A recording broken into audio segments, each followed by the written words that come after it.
ಕಳಂಕಿತರು ಸಚಿವರಾಗಿದ್ದಾರೆ ಅನ್ನೋ ಆರೋಪ. ಯಾವ ಮಾನದಂಡಗಳನ್ನ ಇಟ್ಕೊಂಡು ಇವರು ಮಂತ್ರಿಗಿರಿಯನ್ನ ಕೊಡ್ತಾ ಇದ್ದಾರೆ? ಎಷ್ಟೋ ಜನ ಒಳ್ಳೆಯವರಿದ್ದಾರೆ, ಪ್ರಾಮಾಣಿಕರಿದ್ದಾರೆ. ಯಾರು ಭ್ರಷ್ಟಾಚಾರವನ್ನ ಮಾಡಿ ಒಂದು ಕಳಂಕವನ್ನ ಹೊತ್ಕೊಂಡಿದ್ದಾರೆ, ತಾನೊಬ್ಬ ಕಡುಭ್ರಷ್ಟ ಅನ್ನುವಂಥದ್ದನ್ನ ಯಾರು ಪ್ರೂವ್ ಮಾಡ್ಕೊಂಡಿದ್ದಾರೆ ಅಂಥವ್ರನ್ನ ಹುಡುಕಿ ಇವರು ಇವತ್ತು ಮಂತ್ರಿಗಳನ್ನ ಮಾಡ್ತಾ ಇದ್ದಾರೆ ಅಂತ ಅನ್ಸುತ್ತೆ. ರಾಜ್ಯಕ್ಕೆ ಅಷ್ಟೇ ಅಲ್ಲ, ಇಡೀ ಭಾರತ ದೇಶಕ್ಕೆ ಗೊತ್ತಿದೆ ನಾಗೇಂದ್ರ ಅವರು ಯಾರು, ಏನ್ ಮಾಡಿದ್ರು, ಯಾವ ತರಹ ಭ್ರಷ್ಟಾಚಾರ ಅವರು ಮಾಡಿದ್ರು ಅನ್ನೋದು. ಕರ್ನಾಟಕದಲ್ಲಿ ನೀವು ಇಂತಹ ಒಬ್ಬ ನೀಚ ಕಡುಭ್ರಷ್ಟ ಜನವಿರೋಧಿ ವ್ಯಕ್ತಿಯನ್ನ, ಕ್ರಿಮಿನಲ್ ಆತ ಒಂದು ಸ್ಟೇಟ್ ಇಂದ ಇನ್ನೊಂದು ಸ್ಟೇಟ್ಗೆ ಹೋಗೋಂಗೆ ಇಲ್ಲ. ಇವನು ಎಂತ ಮಿನಿಸ್ಟರ್ ಅಂತ ಒಪ್ಕೊಳಕಾಗುತ್ತೆ? ಜನರ ತೆರಿಗೆ ಹಣ ಏನಾಗ್ಬೋದು? ಅವನೊಬ್ಬ ಕಳ್ಳ ಅಂತ ಗೊತ್ತಿದ್ರು ನೀವು ಕಳ್ಳನ್ನೇ ಮುಂದುವರಿಸ್ತಾ ಇದ್ರೆ, ಮತ್ತೆ ಕಳ್ಳನ್ನೇ ತಗೊಂಡ್ಬಂದು ಮಂತ್ರಿ ಮಾಡ್ತಾ ಇದ್ರೆ ಜನರ ತೆರಿಗೆ ಹಣವನ್ನ ಕಾಪಾಡೋರು ಯಾರು? ಸದಾಕಾಲ ಕಾಂಗ್ರೆಸ್ ಅವರು ಈ ಕೆಂಪು ಪುಸ್ತಕವನ್ನ ಉಳಿಸೋದು ನಾವೇ, ಕಾಪಾಡೋದು ನಾವೇ ಅನ್ನುವಂತ ಮಾತನ್ನ ಮೇಲಿಂದ ಮೇಲೆ ಹೇಳ್ತಾ ಇದ್ರು. ನಮಗೇನೆ ಅನ್ಯಾಯ ಮಾಡಿದ್ರೆ, ನಮಗೇನೆ ದ್ರೋಹ ಮಾಡಿದ್ರೆ ನಾವು ಇವ್ರ ಜವಾಬ್ದಾರಿ ಕೊಟ್ಟಿದ್ದೀವಿ. ಡಿ.ಕೆ. ಶಿವಕುಮಾರ್ ನೇತೃತ್ವದ 2ನೇ ಹಂತದ ಸಚಿವ ಸಂಪುಟ ವಿಸ್ತರಣೆ ಆಗಿರುವಂತದ್ದು. ಈಗಾಗಲೇ ನೋಡ್ತಾ ಇದ್ದೀರಿ ಯಾವ ರೀತಿಯಾಗಿ ರಾಜ್ಯದಲ್ಲಿ ಈ ಸಂಪುಟ ವಿಸ್ತರಣೆ ವಿಚಾರದಲ್ಲಿ ಗೊಂದಲಗಳು ಉಂಟಾಗ್ತಾ ಇದಾವೆ, ಜೊತೆಗೆ ಆಕ್ರೋಶಗಳು ಉಂಟಾಗ್ತಾ ಇದಾವೆ, ಅಸಮಾಧಾನ ಯಾವ ರೀತಿಯಾಗಿ ಸ್ಫೋಟವಾಗ್ತಾ ಇದೆ ಅಂತ. ಇದ್ರ ಹೊರತು ಡಿ.ಕೆ. ಶಿವಕುಮಾರ್ ಸಚಿವ ಸಂಪುಟದಲ್ಲಿ ಕಳಂಕಿತರು ಸಹ ಸಚಿವರಾಗಿದ್ದಾರೆ ಅನ್ನೋ ಆರೋಪಗಳನ್ನ ವಿಪಕ್ಷಗಳು ಮಾಡ್ತಾ ಇರುವಂತದ್ದು. ಈಗಾಗಲೇ ಬಿಜೆಪಿಯು ಸಹ ಈ ಬಗ್ಗೆ ಒಂದು ಆಕ್ರೋಶವನ್ನು ವ್ಯಕ್ತಪಡಿಸ್ತಾ ಇದೆ, ಕಾಂಗ್ರೆಸ್ ಸರ್ಕಾರದ ನಡೆಯನ್ನ ಟೀಕಿಸ್ತಾ ಇದೆ. ಈ ಬಗ್ಗೆ ಮಾತನಾಡಲು ನಮ್ಮ ಜೊತೆ KRS ಪಕ್ಷದ ಕಾರ್ಯಾಧ್ಯಕ್ಷರಾಗಿರುವಂತ ರಘು ಜಾನಗಿ ಅವರು ಇದ್ದಾರೆ. ಅವ್ರನ್ನ ನಾನು ಮಾತನಾಡಿಸ್ತೀನಿ. ಸರ್, ಈಗ ಯಾವ ರೀತಿಯಾಗಿ ರಾಜ್ಯದಲ್ಲಿ ಸಚಿವ ಸಂಪುಟ ವಿಸ್ತರಣೆ ಆಯಿತು, ಅದಾದ ನಂತರ ಏನೆಲ್ಲ ಬೆಳವಣಿಗೆಗಳು ನಡೀತಾ ಇದಾವೆ ಅನ್ನೋದು ನೀವು ನೋಡ್ತಾ ಇದ್ದೀರಿ. ಸೊ ಅದರಲ್ಲಿ ಕಳಂಕಿತರು ಸಚಿವರಾಗಿದ್ದಾರೆ ಅನ್ನೋ ಆರೋಪ ಸರ್. ನನಗೆ ಅನ್ಸೋದು ಇತ್ತೀಚೆಗೆ ಈ ಮಂತ್ರಿಮಂಡಲ ವಿಸ್ತರಣೆ ಮಾಡ್ತಾ ಇರೋದು, ಅವ್ರು ಅನುಸರಿಸ್ತಾ ಇರ್ತಕ್ಕಂಥ ಮಾನದಂಡಗಳು ಇವೆಲ್ಲವನ್ನ ಗಮನಿಸಿದ್ರೆ ನಿಜಕ್ಕೂ ಇವ್ರ ಮಾನದಂಡಗಳು ಏನು ಅನ್ನುವಂತ ಸಂಶಯ ನಮ್ಗೆ ಬರುತ್ತೆ. ಯಾವ ಮಾನದಂಡಗಳನ್ನ ಇಟ್ಕೊಂಡು ಇವರು ಮಂತ್ರಿಗಿರಿಯನ್ನ ಕೊಡ್ತಾ ಇದ್ದಾರೆ ಅಂತ. ಎಷ್ಟೋ ಜನ ಸೀನಿಯರ್ಸ್ ಗಳಿದ್ದಾರೆ, ಎಷ್ಟೋ ಜನ ಒಳ್ಳೆಯವರಿದ್ದಾರೆ, ಪ್ರಾಮಾಣಿಕರಿದ್ದಾರೆ ಅವ್ರ ಪಕ್ಷದಲ್ಲಿ ಇದ್ರು ಕೂಡ.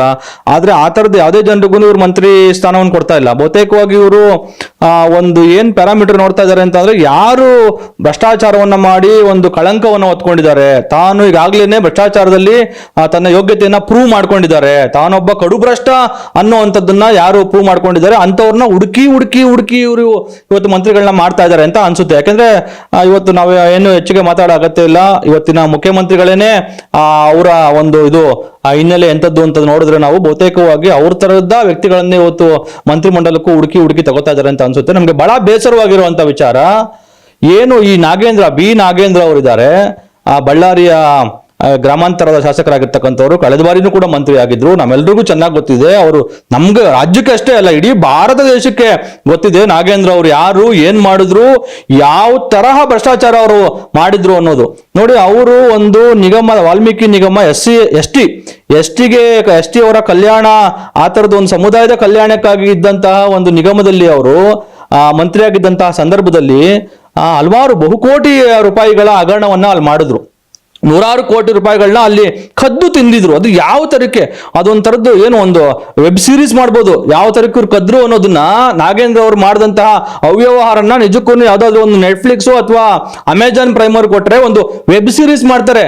ಹೆಂಗೆ ಅಂತ ಅಂದ್ರೆ, ಇವರು ಇಡೀ ಎಲ್ಲರನ್ನು ಅಲ್ಲಿರ್ತಕ್ಕಂಥ MD ಮತ್ತೆ ಬ್ಯಾಂಕ್ ಎಂಪ್ಲಾಯೀಸ್ನ, ಅವ್ರನ್ನ ಅಧಿಕಾರಿಗಳನ್ನ ಎಲ್ಲರನ್ನೂ ಬುಟ್ಟಿಗೆ ಹಾಕೊಂಡು ಅಲ್ಲಿ ನಕಲಿ ಚೆಕ್ಗಳನ್ನ, ನಕಲಿ ದಾಖಲೆಗಳನ್ನ ಸೃಷ್ಟಿ ಮಾಡಿಕೊಂಡು ವಾಲ್ಮೀಕಿ ನಿಗಮದಲ್ಲಿ ಇದ್ದಂತಹ 100 ಕೋಟಿ ರೂಪಾಯಿಗಳನ್ನ ಬೇರೆ ಇನ್ಯಾರ್ದೋ ಅನಾಮಿಕರು ಅದು ಆಂಧ್ರ ಪ್ರದೇಶ ಮತ್ತೆ ತೆಲಂಗಾಣಕ್ಕೆ ಸೇರಿದಂತವರ ಅಕೌಂಟಿಗೆ ಟ್ರಾನ್ಸ್ಫರ್ ಮಾಡಿ, ಅಲ್ಲಿ 8-10 ಅಕೌಂಟಿಗೆ ಟ್ರಾನ್ಸ್ಫರ್ ಮಾಡಿ, ಅಲ್ಲಿಂದ ಸುಮಾರು 600 ಖಾತೆಗಳು ಅಕೌಂಟ್ಗಳಿಗೆ, ಬೇರೆ ಬೇರೆ ಕಂಪನಿಗಳಿಗೆ, ಶೆಲ್ ಕಂಪನಿಗಳಿಗೆ ಇವರು ಟ್ರಾನ್ಸ್ಫರ್ ಮಾಡಿದ್ದಾರೆ. ಇದು ಪ್ರೂವ್ ಆಗಿದೆ ಅಂತಂದ್ರೆ, in the sense charge sheet ಅಲ್ಲಿ ಬಂದಿದೆ. ಯಾವೆಲ್ಲ ಚಾರ್ಜ್ ಶೀಟ್ ಅಲ್ಲಿ ಎಷ್ಟು ಜನ ತನಿಖೆ ಮಾಡಿರೋದು ನಾಗೇಂದ್ರ ವಿಚಾರಕ್ಕೆ? ನಾಗೇಂದ್ರ ಅವರ ಪ್ರಕರಣಕ್ಕೆ SIT ರಚನೆ ಮಾಡಿದ್ರು. SIT ಸಾಕಾಗಲ್ಲ ಅಂತ ಹೇಳಿ CBI ಅವರು ಬಂದ್ರು, ED ಅವರು ಬಂದ್ರು. ನೋಡಿ, ಸ್ಪಷ್ಟವಾಗಿ ಹೇಳಿದ್ದಾರೆ. ನೀವು ಇವತ್ತು SITನೂ ಚಾರ್ಜ್ ಶೀಟ್ ಹಾಕಿದೆ, CBI ಚಾರ್ಜ್ ಶೀಟ್ ಹಾಕಿದೆ, EDನೂ ಚಾರ್ಜ್ ಶೀಟ್ ಹಾಕಿದೆ. ಬಹಳ ಸ್ಪಷ್ಟವಾಗಿ ಹೇಳಿದ್ದಾರೆ. ಎಲ್ಲರೂ 3 ಚಾರ್ಜ್ ಶೀಟ್ ಅಲ್ಲಿ ಬಹಳ ಸ್ಪಷ್ಟವಾಗಿ ಹೇಳಿದ್ದಾರೆ. ನಾಗೇಂದ್ರ ಅವರು ಈ ಪ್ರಕರಣದಲ್ಲಿ ಮೇನ್ ಕಿಂಗ್ ಪಿನ್ ಅಂತ ಹೇಳಿದ್ದಾರೆ. ಎಸ್ಪೆಷಲಿ ED ಚಾರ್ಜ್ ಶೀಟ್ ಅಲ್ಲಿ ನಾಗೇಂದ್ರ ಅವರೇ ನೇರವಾದಂತಹ ಇದರ ಎಲ್ಲದರ ಕೈವಾಡ ಮತ್ತೆ ಇದರ ಸೂತ್ರಧಾರಿ. ಇಡೀ ಪ್ರಕರಣ ಏನ್ ಹಗರಣ ಇದೆ, ಬಹುಕೋಟಿ ಹಗರಣ, ಇದರ ಸೂತ್ರಧಾರಿ ನಾಗೇಂದ್ರ ಅಂತ ಹೇಳಿ ಚಾರ್ಜ್ ಶೀಟ್ ಅಲ್ಲಿ ಮೆನ್ಷನ್ ಮಾಡಿದ್ದಾರೆ. ಇದು ಸುಮಾರು ಚಾರ್ಜ್ ಶೀಟ್ ಅಲ್ಲಿ ಹೇಳೋ ಹಾಗೇನೆ ಸುಮಾರು 89 ಕೋಟಿ ಅಥವಾ 96 ಕೋಟಿ ಎಷ್ಟೋ ಚಾರ್ಜ್ ಶೀಟ್ ಅಲ್ಲಿ ಇಷ್ಟು ಹಣ ನೇರವಾಗಿ ಇವರು ಮಿಸ್ಯೂಸ್ ಮಾಡಿದ್ದಾರೆ ಅಂತ, ಬೇರೆ ಬೇರೆ ಅಕೌಂಟ್ ಹೋಗಿ ತಿಂದಿರೋದು. ಆಮೇಲೆ ನಾನು ರಾಜ್ಯದ ಜನರಿಗೆ ಕೇಳೋದು, ನಮ್ಮ ದುಡ್ಡು ಏನಿದೆಯಲ್ಲ ಕಳ್ತನ ಆಗಿರೋದು, ನಮ್ಮ 180 ಕೋಟಿ ಏನೇ ಮಿಸ್ಯೂಸ್ ಆಗಿದೆಯಲ್ಲ ಅದರಲ್ಲಿ 89 ಅಥವಾ 96 ಕೋಟಿ ನೇರವಾಗಿ ಚಾರ್ಜ್ ಶೀಟ್ ಅಲ್ಲಿ ನಾಗೇಂದ್ರ ಮತ್ತೆ ಅವರ ಪಟಾಲಂ ಸೇರಿ ಕದ್ಕೊಂಡಿದ್ದಾರೆ ಅಂತ ಹೇಳ್ತಾ ಇದೀವಲ್ಲ, ಆ ಹಣ ಇನ್ನೂ ನಮ್ಮ ಸರ್ಕಾರದ ಬೊಕ್ಕಸಕ್ಕೆ ಬಂದಿಲ್ಲ. ನಾಗೇಂದ್ರ ಮಾಡಿದಂತಹ ಅಲ್ಕಾ ಕೆಲಸದಿಂದ ನಾಗೇಂದ್ರ ಏನ್ ಇವತ್ತಿನ ಸಚಿವರಾಗಕ್ಕೆ ಮಂತ್ರಿಮಂಡಲ ತಗೋತೀನಿ ಅಂತ ಹೊರಟಿದ್ದಾರೆ, ಆ ನಾಗೇಂದ್ರ ಅವರು ಮಾಡಿರುವಂತಹ ಭ್ರಷ್ಟಾಚಾರದ ಕಾರಣಕ್ಕೆ. ಆಮೇಲೆ ಇನ್ನೊಂದು, ನಾಗೇಂದ್ರ ಅವರು ಹೇಳ್ತಾ ಇರೋದು, ನೀವ್ ಇಂತ ಅಲ್ಕಾ ಕೆಲಸ ಮಾಡಿದ್ರ ಭ್ರಷ್ಟಾಚಾರ ಮಾಡಿದ್ರ ಅಂದ್ರೆ, ಇಲ್ಲ ನಾನ್ ಮಾಡ್ಲಿಲ್ಲ, ನನ್ಗೆ ಗೊತ್ತಿಲ್ಲ, ಅದು ನಾನು ಬೋರ್ಡ್ ಅಲ್ಲಿ ಮೀಟಿಂಗ್ ಮಾಡ್ಕೊಂಡು ಬೋರ್ಡ್ ಅವರು ತೀರ್ಮಾನ ಮಾಡ್ಕೊಂಡು, ಅಂದ್ರೆ ನಿಗಮದ ಬೋರ್ಡ್ ಅವರು ತೀರ್ಮಾನ ಮಾಡ್ಕೊಂಡು ಮಾಡ್ಬಿಟ್ಟಿದ್ದಾರೆ, ನಾನು ಮಂತ್ರಿ ಆಗಿದ್ದು ನನ್ನ ಗಮನಕ್ಕೆ ಬಂದಿಲ್ಲ ಅನ್ನುವಂತ ಮಾತನ್ನ ಹೇಳ್ತಾ ಇದ್ದಾರೆ. ಒಬ್ಬ ಮಂತ್ರಿಯಾಗಿ ಬೋರ್ಡ್ ಅವರು ತೀರ್ಮಾನ ಮಾಡ್ಕೊಂಡು ಅಲ್ಲಿ ಭ್ರಷ್ಟಾಚಾರ ಮಾಡ್ತಾರೆ ಅಂತ ಅಂದ್ರೆ ಅದು 100 ಕೋಟಿ ರೂಪಾಯಿದು ಭ್ರಷ್ಟಾಚಾರ ಮಾಡ್ತಾರೆ ಅಂತ ಅಂದ್ರೆ, ನೀನ್ ಯಾವ ಸೀಮೆ ಮಂತ್ರಿನಯ್ಯ? ನೀನ್ ಮಂತ್ರಿ ಆಗೋದಕ್ಕೆ ಲಾಯಕ್ಕ? ನೀನ್ ಲಾಯಕ್ಕಿಲ್ಲ ಅಂತ ನೀನು ಒಪ್ಕೊಂಡಂಗತ್ತಲ್ವಾ? ನನ್ಗೆ ಗೊತ್ತಿಲ್ಲದಂಗೆ ನಮ್ಮ ಬೋರ್ಡ್ ಅವರು ತೀರ್ಮಾನ ಮಾಡ್ಕೊಂಡದನ್ನ ಆ ಥರಕ್ಕೆ ಆ ದುಡ್ಡನ್ನ ಲಪಟಾಯಿಸಿದ್ದಾರೆ ಅಂತ ಅಂದ್ರೆ ನೀನ್ ಏನ್ ಮಾಡ್ತಾ ಇದ್ದೆ? ನೀನು ಅರ್ಹನ ಹಂಗಾರೆ ಮಂತ್ರಿ ಆಗೋದಕ್ಕೆ? ಸೊ ಇವೆಲ್ಲ ಪ್ರಶ್ನೆಗಳು ಬರ್ತವೆ. ಈ ಹಿನ್ನೆಲೆಯಲ್ಲಿ ಸದಾಕಾಲ ಕಾಂಗ್ರೆಸ್ ಅವರು ಕೆಂಪು ಪುಸ್ತಕವನ್ನ ಕೈಯಲ್ಲಿ ಇಟ್ಕೊಂಡು, ನಾವು ಸಂವಿಧಾನ ರಕ್ಷಕರು, ಈ ಕೆಂಪು ಪುಸ್ತಕವನ್ನ ಉಳಿಸೋದು ನಾವೇ, ಕಾಪಾಡೋದು ನಾವೇ ಅನ್ನುವಂತ ಮಾತನ್ನ ಮೇಲಿಂದ ಮೇಲೆ ಹೇಳ್ತಾ ಇದ್ರು. ಇತ್ತೀಚೆಗೆ ನಾವೆಲ್ಲ ನೋಡಿದ್ವಿ, ದೊಡ್ಡ ಜಂಜಿ ಹೋರಾಟ ನಡೀತು. ಏನಕ್ಕೆ ನಡೀತು? ಅಲ್ಲಿ ಯಾರು ನೋಡಿ, ಇವತ್ತು ನಾವು ಪ್ರಜಾಪ್ರಭುತ್ವ ವ್ಯವಸ್ಥೆಯಲ್ಲಿ ಇಡೀ ಸರ್ಕಾರವನ್ನು ಆಯ್ಕೆ ಮಾಡ್ಕೊಳ್ಳೋದು, ಯಾರು MLA ಆಗಿರ್ಬೋದು, ಮಿನಿಸ್ಟರ್ ಆಗಿರ್ಬೋದು, ಮುಖ್ಯಮಂತ್ರಿ ಆಗಿರ್ಬೋದು, ಪ್ರಧಾನಮಂತ್ರಿ ಆಗಿರ್ಬೋದು, ಇದನ್ನೆಲ್ಲ ಯಾಕೆ ಆಯ್ಕೆ ಮಾಡ್ಕೋತೀವಿ? ಇವರು ನಮ್ಗೆ ಫೆಸಿಲಿಟೇಟ್ ಮಾಡ್ಲಿ ಅಂತ, ನಮ್ಗೆ ಅನುಕೂಲ ಮಾಡ್ಲಿ, ನಮ್ಗೆ ಯೋಜನೆಗಳನ್ನ ರೂಪಿಸಿ, ನಮ್ಮ ತೆರಿಗೆ ಹಣವನ್ನು ಸರಿಯಾಗಿ ವಿನಿಯೋಗ ಮಾಡ್ಲಿ ಅಂತ. ಆದ್ರೆ ಇವ್ರು ಬಂದವರು ನಮಗೇನೆ ಅನ್ಯಾಯ ಮಾಡಿದ್ರೆ, ನಮಗೇನೆ ದ್ರೋಹ ಮಾಡಿದ್ರೆ, ನಾವು ಇವ್ರ ಜವಾಬ್ದಾರಿ ಕೊಟ್ಟಿದ್ದೀವಿ, ಕೆಲಸ ತಗೊಂಡಿರುವಂತವ್ರು, ನಮ್ಮ ಸಂಬಳದಲ್ಲಿ ಕೆಲಸ ಮಾಡ್ತಾ ಇರುವಂತವ್ರು ತಪ್ಪು ಮಾಡಿದಾಗ, ನಮಗೇನೆ ದ್ರೋಹ ಮಾಡಿದಾಗ ಅಥವಾ ಜನರಿಗೇನೆ ಅನ್ಯಾಯ ಮಾಡಿದಾಗ ಅದ್ರ ಹೊಣೆಗಾರರು ಯಾರಾಗ್ತಾರೆ? ಅವರೇ ಆಗ್ತಾರೆ. ಆ ಕಾರಣಕ್ಕಾಗಿನೇ ಕಾಂಗ್ರೆಸ್ ಪಕ್ಷವೂ ಸೇರಿದಾಗೆ ಏನು ಧರ್ಮೇಂದ್ರ ಪ್ರಧಾನ್ ಅವರು ರಾಜೀನಾಮೆ ಕೊಡಬೇಕು, ನೀಟ್ ಹಗರಣದಲ್ಲಿ ಅವ್ರು ತಪ್ಪಿತ್ತು, ಅವ್ರು ಹೊಣೆಗಾರರಾಗಿ ರಾಜೀನಾಮೆ ಕೊಡ್ಬೇಕಂತ ಹೇಳಿ ಜನ ರಾಜ್ಯಾದ್ಯಂತ ಒಂದು ದೊಡ್ಡ ಮೂವ್ಮೆಂಟ್ ಆಯ್ತು. ನೀವೆಲ್ಲ ಅದರಲ್ಲಿ ಭಾಗಿಯಾಗಿದ್ವಿ. ಆ ನಂತರ ಧರ್ಮೇಂದ್ರ ಪ್ರಧಾನ್ ಅವರು ರಾಜೀನಾಮೆ ಕೊಡ್ಲೇಬೇಕಾಯ್ತು. ಯಾಕಾಗಿ? ಜನ ಚಳವಳಿ ಪ್ರಾರಂಭ ಆಗಿದ್ದಕ್ಕೆ. ಅಂತಹ ಸಂದರ್ಭದಲ್ಲಿ ಕಾಂಗ್ರೆಸ್ ಇಡೀ ದೇಶಾದ್ಯಂತ ನಾವು ಜಂಜಿ ಪರವಾಗಿರ್ತೀವಿ, ಧರ್ಮೇಂದ್ರ ಪ್ರಧಾನ್ ಹೊಣೆಗಾರರಾಗಿ ರಾಜೀನಾಮೆ ಕೊಡಬೇಕು ಅನ್ನುವಂತ ಮಾತನ್ನ ಕಾಂಗ್ರೆಸ್ ಪಕ್ಷ ಹೇಳ್ತಾ ಇತ್ತು. ಈಗ ಕರ್ನಾಟಕದಲ್ಲಿ ನೀವು ಇಂತಹ ಒಬ್ಬ ನೀಚ, ಕಡುಭ್ರಷ್ಟ, ಜನವಿರೋಧಿ ವ್ಯಕ್ತಿಯನ್ನ, ಕ್ರಿಮಿನಲ್ ಆತ, ನಿಜಕ್ಕೂ ಗುರುತರವಾದ ಆರೋಪಗಳು ಆತನ ಮೇಲಿದೆ. ಯಾಕಂದ್ರೆ ಚಾರ್ಜ್ ಶೀಟ್ ಹಂಗಿರೋ ಕಾರಣಕ್ಕಾಗಿನೇ ಅವರು ಬೇಲಲ್ಲಿ ಸ್ಪಷ್ಟವಾಗಿ ಹೇಳಿದ್ದಾರೆ, ಆತ ಒಂದು ಸ್ಟೇಟ್ ಇಂದ ಇನ್ನೊಂದು ಸ್ಟೇಟ್ಗೆ ಹೋಗೋಂಗೆ ಇಲ್ಲ.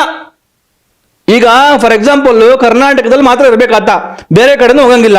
ಈಗ ನೋಡಿ, ನಮ್ದು ಯೂನಿಯನ್ ಗೌರ್ಮೆಂಟ್ ಮತ್ತೆ ಕರ್ನಾಟಕ ಗೌರ್ಮೆಂಟ್ ಇದೆ. ಏನಂತಾರೆ? ನಮ್ದು ಒಕ್ಕೂಟ ಸರ್ಕಾರದಲ್ಲಿ ಡೆಲ್ಲಿ ಮತ್ತೆ ಕರ್ನಾಟಕ ಜೊತೆನಲ್ಲಿ ಒಂದು ಸರ್ಕಾರ ಜೊತೆನಲ್ಲಿ ಸಂಪರ್ಕ ಇಟ್ಕೊಂಡಿರ್ಬೇಕು ಮಿನಿಸ್ಟರ್ ಆದಂತವ್ರು. ಇದನ್ನ ಯಾವ ಖಾತೆ ಕೊಡ್ತಾರ ಗೊತ್ತಿಲ್ಲ. ಆ ಖಾತೆ ಕೊಟ್ಟ ಸಂದರ್ಭದಲ್ಲಿ ಡೆಲ್ಲಿಗೆ ಹೋಗೋದಕ್ಕೆ ಇವ್ನ ಕೈಲಿ ಆಗೋದಿಲ್ಲ ಅಂತ ಅಂದ್ರೆ, ಡೆಲ್ಲಿಗೆ ಹೋಗೋದಕ್ಕೆ ಇವ್ನ ಪರ್ಮಿಷನ್ ಇಲ್ಲ ಅಂತ ಅಂದ್ರೆ, ಇವನು ಎಂತ ಮಿನಿಸ್ಟರ್ ಅಂತ ನಾವು ಒಪ್ಕೊಳಕ್ಕಾಗುತ್ತೆ? ಇವ್ನಿಗೆ ಆ ಥರ ಸ್ವಾತಂತ್ರ್ಯ ಇಲ್ಲ, ಫ್ರೀಡಮ್ ಇಲ್ಲ ಅಂತ ಅಂದ್ರೆ ಇವ್ನ ಯಾವ ರೀತಿಯಾಗಿ ನಾವು ಇಲ್ಲಿ ಮುಂದುವರ್ಸ್ಕೊಂಡು ಹೋಗೋದಕ್ಕೆ ಸಾಧ್ಯ ಆಗುತ್ತೆ? ಮಂತ್ರಿ ಆಗೀತ ಯಾವ ತರಹದಲ್ಲಿ ಪೊಟೆನ್ಶಿಯಲ್ ಆಗಿ ಕೆಲಸ ಮಾಡೋದಕ್ಕೆ ಸಾಧ್ಯ ಆಗುತ್ತೆ? ಸೊ ಹಾಗಾಗಿ ನಾವು ಕೇಳ್ತಾ ಇರೋದು, ನಿಜಕ್ಕೂ ಕಾಂಗ್ರೆಸ್ ಪಕ್ಷ ಇಲ್ಲಿ ಇವತ್ತು ಪೂರ್ತಿಯಾಗಿ ಭ್ರಷ್ಟರ ಕೂಪವನ್ನ ಮಾಡ್ಕೊಳ್ಳೋದಕ್ಕೆ ಹೊರಟಿದೆ. ನಾಗೇಂದ್ರ ಅಂತವ್ರು ಇನ್ನ ಎಷ್ಟು ಜನ ಇಲ್ಲಿ ಮಂತ್ರಿಮಂಡಲದಲ್ಲಿ ಇದ್ದಾರೆ ಅನ್ನೋದನ್ನ ರಾಜ್ಯದ ಜನರು ಗಮನಿಸಬೇಕು. ಈ ಹಿನ್ನೆಲೆಯಂತೂ ಕರ್ನಾಟಕದ ಮಟ್ಟಿಗೆ ಜನ ನಿಜಕ್ಕೂ ಇವತ್ತು ಜನ ದಂಗೆ ಹೇಳ್ಬೇಕಾಗಿದೆ. ಇಲ್ಲ ಅಂತ ಅಂದ್ರೆ ಇವರು ಈ ತರದ ಕಳ್ಳರನ್ನ, ಭ್ರಷ್ಟರನ್ನ ಇಲ್ಲಿ ಈ ತರಕ್ಕೆ ಮಾಡ್ಕೊಂಡು ಬಂದ್ರೆ ಎಲ್ಲಿಂದ ಅಂತ ಮತ್ತೆ ಜನ ಇನ್ನು ಮುಂದಕ್ಕೆ ನಮ್ಮ ಜನರ ತೆರಿಗೆ ಹಣ ಏನಾಗ್ಬೋದು? ಜನರು ತೆರಿಗೆ ಹಣದ ಕಥೆ ಏನು? ಜನರು ತೆರಿಗೆ ಹಣವನ್ನ ಕಾಪಾಡೋರು ಯಾರು? ಅವನೊಬ್ಬ ಕಳ್ಳ ಅಂತ ಗೊತ್ತಿದ್ರು ನೀವು ಕಳ್ಳನ್ನೇ ಮುಂದುವರಿಸ್ತಾ ಇದ್ರೆ, ಮತ್ತೆ ಕಳ್ಳನ್ನೇ ತಗೊಂಡ್ಬಂದು ಮಂತ್ರಿ ಮಾಡ್ತಾ ಇದ್ರೆ ಜನರ ತೆರಿಗೆ ಹಣವನ್ನ ಕಾಪಾಡೋರು ಯಾರು? ಈಗ ನೀವು ಹೇಳಿದ್ರಿ ಅವ್ರ ಮೇಲೆ ಗುರುತರ ಆರೋಪ ಇದೆ, ಜೊತೆಗೆ ಅವರು ಜನ ವಿರೋಧಿಯಾಗಿದ್ದಾರೆ. ಸೊ ಇದನ್ನ ಎಲ್ಲ ನೋಡಿದಾಗ ಅರ್ಥ ಆಗುತ್ತೆ, ಕಾಂಗ್ರೆಸ್ ಸಂವಿಧಾನ ಪುಸ್ತಕನೂ ಹಿಡಿದು ಸುತ್ತಾಡ್ತಾರೆ ಅಂತ ಕಾಂಗ್ರೆಸ್ ನಾಯಕರು ನೀವು ಹೇಳಿದ್ರಿ. ಬಿಜೆಪಿಗೆ ಕಾಂಗ್ರೆಸ್ನವ್ರು ಹೇಳ್ತಾರೆ ವಾಷಿಂಗ್ ಮಷಿನ್ ಅಂತ ಬಿಜೆಪಿಯನ್ನ ಲೇವಡಿ ಮಾಡ್ತಾರೆ. ಸೊ ಈಗ ಅವರಲ್ಲೇ ಕಳಂಕಿತರಿದ್ದಾರೆ, ಅವರಲ್ಲೇ ಭ್ರಷ್ಟರಿದ್ದಾರೆ, ಅಂತವ್ರನ್ನ ತಂದು ಮಂತ್ರಿ ಮಾಡಿದ್ರೆ ಯಾವ ಸಂದೇಶ, ಯಾವ ನೈತಿಕತೆ ಅನ್ನೋ ಪ್ರಶ್ನೆ. ಅಲ್ಲ, ಖಂಡಿತವಾಗಿನು ಅದನ್ನೇ ನಾವು ಅವ್ರಿಗೆ ಕೇಳ್ತಾ ಇರುವಂಥದ್ದು. ನಾನು ಈ ಸಂದರ್ಭದಲ್ಲಿ ನೋಡಿ, ಕಾಂಗ್ರೆಸ್ ಪಕ್ಷದವರು ಜಂಜಿಗಳು ಪ್ರಧಾನ ರಾಜೀನಾಮೆ ಕೇಳಬೇಕಾದಾಗ ಕಾಂಗ್ರೆಸ್ ಅವರು ಕಾಂಗ್ರೆಸ್ನ ಜಂಜಿಗಳು ಹೋರಾಟ ಮಾಡಬೇಕಾದ್ರೆ ಕಾಂಗ್ರೆಸ್ ಅವರೇ ಆಗಿರ್ಬೋದು ಅಥವಾ ಜಂಜಿಗಳು ಪಾಪ ಅವರು ಪಕ್ಷಾತೀತವಾಗಿ ಹೋರಾಟ ಮಾಡಿರ್ಬೋದು. ಆಗ ಬಿಜೆಪಿಗಳು ಹೇಳ್ತಾ ಇದ್ರು ಇದೊಂದು ಕಾಂಗ್ರೆಸ್ ಪ್ರೇರಿತವಾದಂತಹ ಹೋರಾಟ, ಇವರೆಲ್ಲ ಕಾಂಗ್ರೆಸ್ ಜಂಜಿಗಳು, ಇವರೆಲ್ಲ ದೇಶದ್ರೋಹಿಗಳು ಅಂತ ಹೇಳ್ತಾ ಇದ್ರು. ನೋಡಿ, ಕರ್ನಾಟಕದ ಮಟ್ಟಿಗೆ ಇವತ್ತು ಬಿಜೆಪಿಗೆ ಒಂದು ಅವಕಾಶ ಇದೆ. ನೋಡಪ್ಪ, ಇಂಥ ನೀಚ ಒಬ್ಬನ್ನ ಭ್ರಷ್ಟ ಕಡು ಭ್ರಷ್ಟನನ್ನ ಇವತ್ತು ಮಂತ್ರಿಮಂಡಲಕ್ಕೆ ಸೇರಿಸ್ಕೊಂಡಿದ್ದಾರೆ. ಅವನ ಮೇಲೆ ಈ ತರದ ಗುರುತರವಾದಂತಹ ಆರೋಪಗಳಿದ್ದಾವೆ. ಇವತ್ತು ನಮ್ಗೆ ಗೊತ್ತಿದೆ, ಇವತ್ತು ಸಿಬಿಐ SIT ಬಿಟ್ಬೇಡ, SIT ನಲ್ಲಿ ಏನೋ ಒಂದಷ್ಟು ಎಲ್ಲ ಗೋಲ್ಮಾಲ್ ನಡಿಬಹುದು ಅಥವಾ ಸರ್ಕಾರನ ರಚನೆ ಮಾಡುವಂತಹ ಒಂದೊಂದು ಕಮಿಟಿ, ಹಾಗಾಗಿ ಅಲ್ಲೇನೋ ಬೇಕಿದೆ ಇನ್ವೆಸ್ಟಿಗೇಷನ್ ಅಲ್ಲಿ ಮ್ಯಾನಿಪುಲೇಷನ್ ಎಲ್ಲ ಆಗ್ಬೋದು. ಆದ್ರೆ ಸಿಬಿಐ ಮತ್ತೆ ED ಇವತ್ತು ತನಿಖೆ ಮಾಡಿ ಚಾರ್ಜ್ ಶೀಟ್ ಅನ್ನ ಹಾಕಿದೆ. ಬಹುತೇಕವಾಗಿ ನಾವು ಗಮನಿಸೋದಾದ್ರೆ ED ಮತ್ತೆ ಸಿಬಿಐ ಏನಿದೆ, ಸಿಬಿಐ ನಲ್ಲಿ ಕನ್ವಿಕ್ಷನ್ ರೇಟ್ ಬಂದು ಸುಮಾರು 70%, ಕನ್ವಿಕ್ಷನ್ ರೇಟು. ಅಂದ್ರೆ ಯಾರಾದ್ರೂ ಒಂದು 10 ಜನರು ಅದರಲ್ಲಿ 10 ಜನರ ಮೇಲೆ ಕೇಸ್ ಮಾಡಿದಾಗ ಸಿಬಿಐ ಸುಮಾರು 7-8 ಜನರು ಅದರಲ್ಲಿ ತಪ್ಪಿತಸ್ಥರು ಅಂತ ಹೇಳಿ ಪ್ರೂವ್ ಆಗ್ತಾರೆ. ಆ ತರದ ಒಂದು ಇನ್ವೆಸ್ಟಿಗೇಷನ್ ನ ಸಿಬಿಐ ಮಾಡುವಂತದ್ದು, ಹಾಕುವಂತ ವರದಿಗಳು ಚಾರ್ಜ್ ಶೀಟ್ ಮೇಲೆ. ಸೊ ED-ನಲ್ಲೂ ಅಷ್ಟೇ, ED-ನಲ್ಲಿ ಸುಮಾರು 95%, 93% ಕನ್ವಿಕ್ಷನ್ ರೇಟು. ಅಂದ್ರೆ ಏನು, ಈಗ ಆಲ್ರೆಡಿ ED ಮತ್ತೆ ಸಿಬಿಐ ಚಾರ್ಜ್ ಶೀಟ್ ಹಾಕಿದೆ. ಆ ಚಾರ್ಜ್ ಶೀಟ್ ನ ಅನುಸಾರವಾಗಿ ನಾವು ಒಂದು ರಫ್ ಆಗಿ ಕ್ಯಾಲ್ಕುಲೇಟ್ ಮಾಡ್ಕೊಂಡ್ರು ನಾಗೇಂದ್ರ ಅವ್ರಿಗೆ ಶಿಕ್ಷೆ ಆಗುವಂತಹ ಎಲ್ಲ ಇದು ಅಂಶಗಳು ಅಲ್ಲಿ ಕಾಣ್ತಾ ಇದ್ದಾವೆ. ನೇರವಾಗಿ ಈ ತರದ್ದು ಕನ್ವಿಕ್ಷನ್ ರೇಟ್ ನೋಡಿದ್ರೆ ಒಂದು 70% ಆದ್ರೂ ನಾಗೇಂದ್ರ ಅವ್ರಿಗೆ ನಾಳೆ ಶಿಕ್ಷೆ ಆಗ್ಬೋದು. ನೀವು ಈ ತರದ ಕಳಂಕಿತನನ್ನ ನೀವು ಮಂತ್ರಿಮಂಡಲ ತಗೊಂಡು ಏನು ಹೇಳಿದುಕೊಟ್ಟಿದ್ದೀರಾ? ನಾನು ಹಾಗಾಗಿ ರಾಜ್ಯದ ಜನರಲ್ಲಿ ಕೇಳ್ಕೊಳ್ಳೋದು, ಜೊತೆಗೆ ಬಹಳ ಮುಖ್ಯವಾಗಿ ಬಿಜೆಪಿಯ ಮನೇಲಿ ಕೂತ್ಕೊಂಡು ಏನು ಜಂಜಿಗಳು ಹೋರಾಟ ಮಾಡ್ಬೇಕಾದ್ರೆ ಕೆಟ್ಟದಾಗಿ ಅಸಭ್ಯವಾಗಿ ಅಶ್ಲೀಲವಾಗಿ ಕಾಮೆಂಟ್ ಮಾಡ್ತಾ ಇದ್ರಿ, ನಿಮ್ಗೊಂದು ಹೋರಾಟ ಐತೆ ಕಣ್ರಯ್ಯ, ನಿಮ್ಗೊಂದು ಅವಕಾಶ ಇದೆ. ಇವತ್ತು ಬನ್ನಿ, ನೀವು ಒಂಥರದೊಂದು ಮೂಮೆಂಟ್ ಕಟ್ಟಿ ನೋಡಿ. ಇವತ್ತು ನಮ್ಮ ದೇಶವನ್ನ, ನಾಡನ್ನ ನಾವೆಲ್ಲರೂ ಭ್ರಷ್ಟರಿಂದ ಉಳಿಸ್ಕೋಬೇಕಾಗಿದೆ. ಈ ದೇಶವನ್ನ, ಈ ರಾಜ್ಯವನ್ನ, ನಿಜಕ್ಕೂ ಇಡೀ ದೇಶದ ಭವಿಷ್ಯವನ್ನ ಹಾಳು ಮಾಡಬೇಕು ಹೊರಟಿರುವಂತದ್ದು ಈ ತರದ ಭ್ರಷ್ಟರು. ನಾವು ಇಂಥ ಭ್ರಷ್ಟಾಚಾರ, ಅದು ಕಾಂಗ್ರೆಸ್ ಅವ್ರು ಮಾಡ್ಲಿ, ಬಿಜೆಪಿ ಅವ್ರು ಮಾಡ್ಲಿ, ಇಂಥ ಭ್ರಷ್ಟಾಚಾರವನ್ನು ನಾವು ಸಹಿಸ್ಕೊಳ್ಳೋದು ಬೇಡ. ಸೊ ಹಾಗಾಗಿ ನೀವು ಬಿಜೆಪಿ ಅವ್ರು ಬನ್ನಿ, ಸರಿ ಬಿಜೆಪಿ ಅವ್ರು ಆಚೆಗೆ ಬನ್ನಿ, ನಾವು ನೀವೆಲ್ಲ ಸೇರಿ ಹೋರಾಟ ಮಾಡೋಣ. ನಾವು ನೀವೆಲ್ಲರೂ ನಾಗೇಂದ್ರ ಅವ್ರನ್ನ ಕೇವಲ ಮಂತ್ರಿ ಮಂಡಲದಿಂದ ಆಚೆಗಿಡೋದಲ್ಲ, ಆತನ ಒಬ್ಬನ ಶಾಸಕ ಸ್ಥಾನದಲ್ಲಿ ಕಾಂಗ್ರೆಸ್ ಮುಂದುವರಿಸಬಾರ್ದು. ನಿಜಕ್ಕೂ ಕಾಂಗ್ರೆಸ್ಗೆ ಆ ಕೆಂಪು ಪುಸ್ತಕದ ಮೇಲೆ ಏನಾದ್ರೂ ಗೌರವ ಇದ್ರೆ, ಕಾಂಗ್ರೆಸ್ ಅವರು ಹಿಡ್ಕೊಂಡು ಓಡಾಡುವಂತ ಕೆಂಪು ಪುಸ್ತಕದ ಮೇಲೆ ಅವ್ರಿಗೆ ಏನಾದ್ರೂ ನಿಜಕ್ಕೂ ಗೌರವ ಇದ್ರೆ, ನಾಗೇಂದ್ರ ಅವರನ್ನ ಶಾಸಕರನ್ನಾಗೆ ಮುಂದುವರಿಸಬಾರ್ದು, ಆತನಿಂದ ರಾಜೀನಾಮೆ ತೆಗೆದುಕೊಂಡು ಮನೆ ಕಳಿಸ್ಬೇಕಾಗಿತ್ತು. ಆದ್ರೆ ನೀವು ಅಂತ ಒಬ್ಬ ಕಡು ಭ್ರಷ್ಟನನ್ನ, ಒಬ್ಬ ಅಧಿಕಾರಿ ಚಂದ್ರಶೇಖರ್ ಅನ್ನುವಂತಹ ಆ ಇಲಾಖೆಯ ಅಕೌಂಟೆಂಟ್ ಆತ್ಮಹತ್ಯೆ ಮಾಡ್ಕೊಂಡ ಸರ್. ಆತ ನಂದೇನು ತಪ್ಪಿಲ್ಲ, ನನ್ನ ಮೇಲೆ ಸುಮಾರು 4-5-6 ಪುಟಗಳ ಆತ್ಮಹತ್ಯೆ ನೋಟ್ ಬರೆದಿದ್ರು. ಅದ್ರಲ್ಲಿ ಬಹಳ ಸ್ಪಷ್ಟವಾಗಿ ಹೇಳಿದ್ರು, ನಂದೇನು ಇದ್ರಲ್ಲಿ ಪಾತ್ರ ಇರಲಿಲ್ಲ, ಎಲ್ಲರೂ ನನ್ನ ಮೇಲೆ ಒತ್ತಡವನ್ನ ಹಾಕಿ ನನ್ನ ಮೇಲೆ ಒತ್ತಡವನ್ನ ಏರಿ ಆ ದುಡ್ಡನ್ನ ಬೇರೆ ಬೇರೆ ಕಡೆ ವರ್ಗಾಯಿಸಿದ್ರು, ಅದ್ರಲ್ಲಿ ನಂದೇನು ರೋಲೇ ಇರಲಿಲ್ಲ. ಸೊ ಹಾಗಾಗಿ ಇವಾಗ ಇದು ಬೆಳಕಿಗೆ ಬರ್ತಾ ಇದೆ, ಬೆಳಕಿಗೆ ಬಂದ್ಮೇಲೆ ನನ್ನ ಮೇಲೆ ಇನ್ನೂ ಹೆಚ್ಚು ಒತ್ತಡಗಳು ಬರ್ತಾ ಇದ್ದಾವೆ, ಹಾಗಾಗಿ ನನಗೆ ಒತ್ತಡವನ್ನ ತಾಳ್ಲಾರ್ದೆ ನಾನು ಆತ್ಮಹತ್ಯೆ ಮಾಡ್ಕೋತಾ ಇದ್ದೀನಿ ಅಂತ. ಈಗ ನೀವು ಹೇಳಿದ್ರಿ, ಈ ಅದೇ ಕುಟುಂಬದ ವಿಚಾರಕ್ಕೆ ಬರ್ತೀನಿ. ಆ ಕುಟುಂಬದ ಕಣ್ಣೀರು ಇನ್ನೂ ಅರಿಲ್ಲ, ಜೊತೆಗೆ ಅವ್ರ ತನಿಖೆನೂ ಇನ್ನೂ ಮುಗ್ದಿಲ್ಲ ಅನ್ಸುತ್ತೆ, ಪ್ರಕರಣದ ತನಿಖೆನು. ಸೊ ಇಂಥ ಸಂದರ್ಭದಲ್ಲಿ ನಾವು ಬಡವರ ಪರವಾಗಿರ್ತೀವಿ, ಕಣ್ಣೀರು ಒರೆಸ್ತೀವಿ ಅನ್ನೋ ಕಾಂಗ್ರೆಸ್ನವರು ಯಾವ ಸಂದೇಶವನ್ನ ಕೊಡಕ್ ಹೊರಟಿದ್ದಾರೆ ರಾಜ್ಯದ ಜನರಿಗೆ? ಅಂದ್ರೆ ಮುಂದಿನ ದಿನಗಳಲ್ಲಿ ನಾವು ಇದೇ ಕೆಲಸವನ್ನ ಮಾಡ್ತೀವಿ, ಇಂಥವ್ರನ್ನೇ ಅಧಿಕಾರಕ್ಕೆ ತರ್ತೀವಿ, ಇಂಥವ್ರನ್ನೇ ಮಂತ್ರಿಗಳನ್ನ ಮಾಡಿತೀವಿ ಅನ್ನೋ ಸಂದೇಶವನ್ನ ಏನಾದ್ರು ಕೊಡಕ್ ಹೊರಟಿದ್ದಾರೆ ಕಾಂಗ್ರೆಸ್ನವರು? ಸರ್, ಖಂಡಿತವಾಗಿಯೂ ನೋಡಿ, ನೀವೇ ಹೇಳಿದ್ರಿ, ಹೌದು. ಆ ಪಾಪ ಚಂದ್ರಶೇಖರ್ ಅವರು ಆತ್ಮಹತ್ಯೆ ಮಾಡಿಕೊಂಡು, ತನ್ನದಲ್ಲದ ತಪ್ಪಿಗೆ ತಾನು ಆತ್ಮಹತ್ಯೆ ಮಾಡಿಕೊಂಡ್ರು. ಆತ ಬಿಕಾಸ್ ರಾಜಕೀಯ ಒತ್ತಡದ ಕಾರಣಕ್ಕಾಗಿ ನಾನು ಇದನ್ನ ಮಾಡಿದೆ ಅಂತ. ಆಮೇಲೆ ಇವರು ಕಾಂಗ್ರೆಸ್ನವರು ನಿಜಕ್ಕೂ ಇವ್ರಿಗೇನಾದ್ರೂ ಸ್ವಲ್ಪನಾದ್ರೂ ಈ ದೇಶ, ಈ ನಾಡಿನ ಬಗ್ಗೆ ಕಾಳಜಿ ಇದ್ದಿದ್ರೆ, ಏನು ಕಾಂಗ್ರೆಸ್ ಹೇಳ್ಕೊತಾರೆ ನಮ್ದು ಮಹಾತ್ಮ ಗಾಂಧೀಜಿ ಅವ್ರದ್ದು ಲೆಗಸಿ ಇರುವಂತಹ ಒಂದು ರಾಜಕೀಯ ಪಕ್ಷ ಅಂತ ಹೇಳಿ, ನಾವು ಸಂವಿಧಾನವನ್ನ ಉಳಿಸ್ತೀವಿ, ನಾವು ನ್ಯಾಯ ನೀತಿಯನ್ನ ಕಾಪಾಡ್ಕೊತೀವಿ, ನಾವು ಏನು ಧರ್ಮಾತೀತವಾಗಿ ಜಾತ್ಯತೀತವಾಗಿ ಸೆಕ್ಯುಲರಿಸಂ ಇಟ್ಕೊಂಡು ನಾವು ರಾಜಕಾರಣವನ್ನ ಮಾಡ್ತಾ ಇದ್ದೀವಿ, ಎಲ್ಲ ವರ್ಗದ ಜನರಿಗೆ ಕಲ್ಯಾಣಕ್ಕಾಗಿ ನಾವು ಸರ್ವೋದಯಕ್ಕಾಗಿ ಕೆಲಸ ಮಾಡ್ತೀವಿ ಅಂತ. ನಿಜಕ್ಕೂ ಯಾವ ತರ ರೀತಿಯಲ್ಲಿ ಕೆಲಸ ಮಾಡ್ತಾ ಇದ್ದಾರೆ ನೋಡ್ಬೇಕು. ಇವತ್ತು ನಮ್ಮೆಲ್ರಿಗೂ ಗೊತ್ತಿದೆ, ಎಲ್ರೂ ಲೂಟಿ ಮಾಡೋರೆ. ಇವತ್ತು ನಾಗೇಂದ್ರ ಅನ್ನುವಂಥ ವ್ಯಕ್ತಿ ಸಿಕ್ಕಾಕೊಂಡಿದ್ದಾನೆ ಅಷ್ಟೇ. ಬಹುತೇಕವಾಗಿ ಇವತ್ತು ರಾಜಕಾರಣ ಎಲ್ಲವೂ ಕೂಡ ಒಂದು ರೀತಿಯಲ್ಲ ವ್ಯವಹಾರ ಆಗೋಗಿದೆ. ಯಾರ ಹತ್ರ ಹಣ ಇರುತ್ತೆ ಹಣ ತಂದವ್ರಿಗೆ ಇವತ್ತು ಟಿಕೆಟ್ ಕೊಡುವಂಥದ್ದು. ಮತ್ತೆ ಅವನು ಹಣ ಹಾಕಿ ಗೆದ್ದು ಬಂದ ಮೇಲೆ ಮತ್ತೆ ಇವತ್ತು ನನಗೆ ಅನಿಸ್ತಾ ಇದೆ, ಇವತ್ತೆಲ್ಲ ಇವರೆಲ್ಲ ಮಂತ್ರಿಮಂಡಲ ಟಿಕೆಟ್ ಎಲ್ಲ ಕೊಟ್ಟಿದಾರಲ್ಲ, ಈ ಟಿಕೆಟ್ ಎಲ್ಲ ಕೊಟ್ಟಿರೋದು ನೋಡಿದ್ರೆ ಈ ಟಿಕೆಟ್ನ ಒಂದು ರೀತಿಯಲ್ಲಿ ಇವರೇನ ಅಂದ್ರೆ ಈ ಮಂತ್ರಿ ಮಂಡಲ ವಿಸ್ತರಣೆ ಮಾಡೋದಕ್ಕೂ ಒಂದು ರೀತಿಯಲ್ಲಿ ಅದನ್ನು ಕೂಡ ಸೇಲ್ ಮಾಡಿಬಿಟ್ಟಿದಾರ ಅಂತ. ಯಾರ್ಯಾರಿಗೆ ತಾಕತ್ತಿದೆ, ಯಾರ್ಯಾರಿಗೆ ಯೋಗ್ಯತೆ ಇದೆ, ಅರ್ಹತೆ ಇದೆ. ಯಾಕಂದ್ರೆ ನಾಗೇಂದ್ರ ಅಂತವ್ರು ಗೊತ್ತಿದೆ ಅವ್ರಿಗೆ.